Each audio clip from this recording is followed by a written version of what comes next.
All right, welcome back to 556 Media. In an effort to save some time, we are on the kitchen island instead of in the shop. It's actually freezing in the shop, but just got a package in, and I cut the tape, but haven't opened it up. Let's get into it. Welcome back to 556 Media here on Rumble. Oh!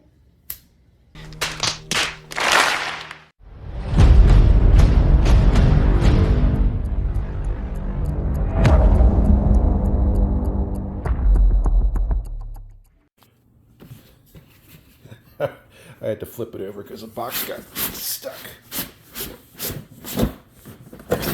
Oh, that box is empty. Alrighty. There's a hint. Alright, so many of you know that I do build, repair, maintain firearms. And in this case, as you can tell, State Armory, you kind of have a good idea of what's going on here. I cut the tape. Let's see what I got. By the way, this is going to be part of a new build for a rifle.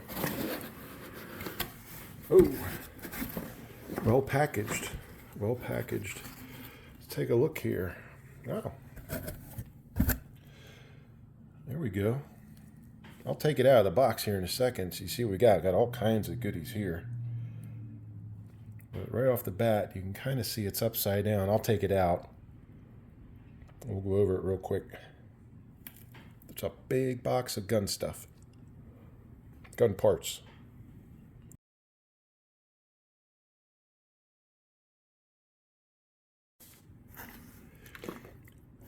All right, so right off the bat, you can see this is a government profile M16 upper.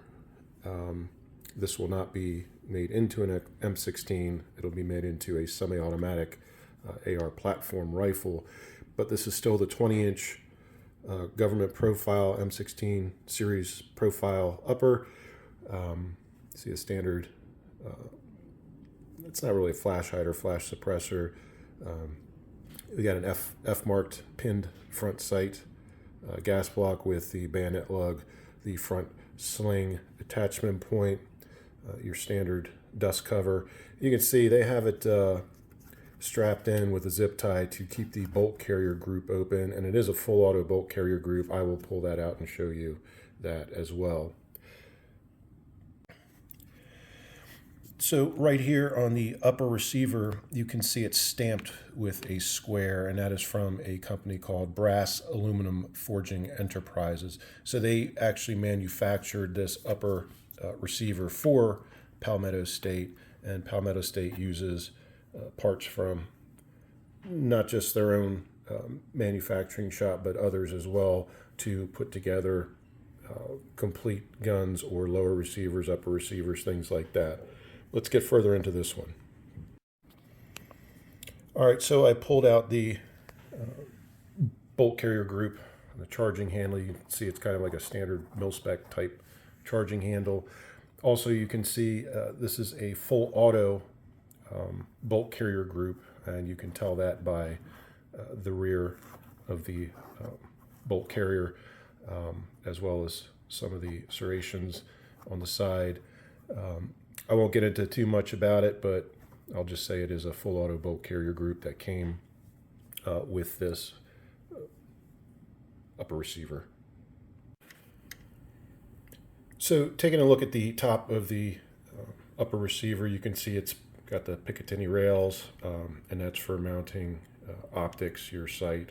What I'm going to do is go for an M16A4 type of look, and I'm actually using a real military issue M16A4 detachable carry handle with the adjustable rear sight. This one does have the cardinal head marking, which is made by Cardinal Forge company. They were used contract for the military branches, used on their M4 and M16 platforms. So this is the one that's going to go on this particular rifle.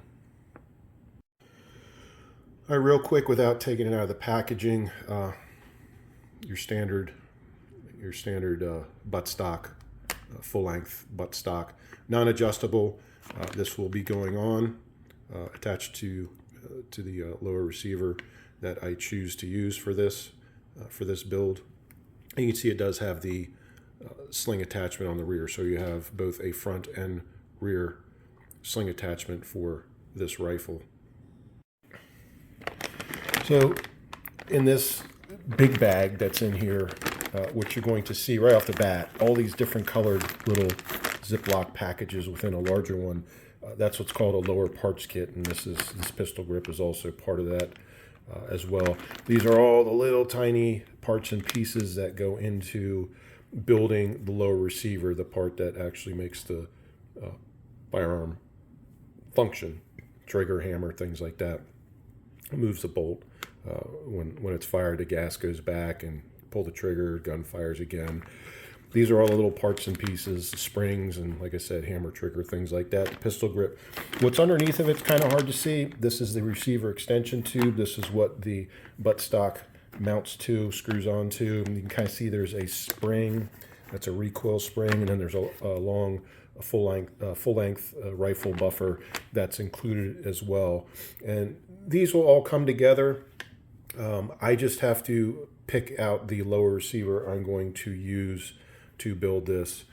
Basically, M16 A4 type clone rifle. But what I'm not going to be using is this lower parts kit. That'll just go into inventory in the shop because I already have plenty of lower parts that I will be using if I don't already have one that's built out to piece together this rifle. So anyway, it comes with all this stuff. So basically, in order to make a functioning rifle, all you need is a lower receiver. And if you have one they call it strip, that doesn't have all these parts in it, they give you the parts. You can build it, put it all together. If you already have a lower receiver that's already built up, like I do, then you just slap this upper onto it and install the fixed full-length buttstock, and you're good to go. I'll do a separate video on that. And other than that, that's what I got in today. So Saturday has been a pretty good day. Thanks for watching, liking, commenting, and subscribing. Catch you on the next one.